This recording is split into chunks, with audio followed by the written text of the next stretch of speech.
நான் சொல்றேன். ஐயா முதல்ல போனி பண்ணிக்க நீ நல்லா இருக்கணும் வா டாக்டர் வாங்க வாங்க வாங்க வாங்க. உங்ககிட்ட முக்கியமா நான் ஒரு விஷயம் பேசணும்.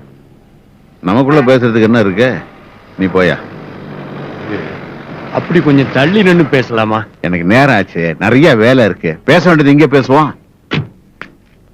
இப்ப நான் பேசுனது என் பிள்ளைக்கு தெரிஞ்சா அப்பனே வேணான்னு கூட சொல்லிடுவான். எவ்வளவு காஞ்சணும் புத்தி வரலையாமா?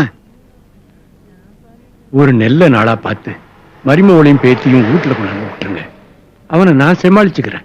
நீங்க இப்ப எவ்வளவு தன்மையா பேசுறீங்க, அது மாதிரி வந்து அவர் கேட்க சொல்லுங்க, அனுப்பி வைக்கிறேன். எல்லாம் சரியாயி பழைய மாதிரி ஆகணும்னு நான் பாக்குறேன். அவ இன்னைக்கு மனசு மாறி அங்க வந்து கூட்டிட்டு போறான். வரமாட்டாராமா? வெறும் 1ஆம் தேதி எதிர்பார்த்து காலத்தை ஓட்டுறவனுக்கு அவ்வளவு இருந்துச்சுன்னா எனக்கு எவ்வளவு இருக்கும்? வாலாட்டானா? யார் கொடுத்த துணிச்சல் இது? அவனத்துக்கு உள்ள போட்டேன், ஆயுசுக்கு வெளில வர முடியாது, ஜாக்கிரதை. இவ்வளவு நேரம் என் பேத்தியும் மருமகளும் வேணும்னு நினைச்சேன், அது நடக்காது போல இருக்கு. பொண்ணை பெத்தவங்களுக்கு அவ்வளவு வைராக்கியம் இருக்குன்னா நாளைக்கு இதுக்கு ஒரு ஏற்பாட்டை பண்ண போறேன். என்ன பண்ண போறேன்? அவன் ஆம்பளை 5 கல்யாணம் பண்ணுவான். பண்ணுவாங்க. 5 கல்யாணம் பண்ற வரைக்கும் நான் சும்மா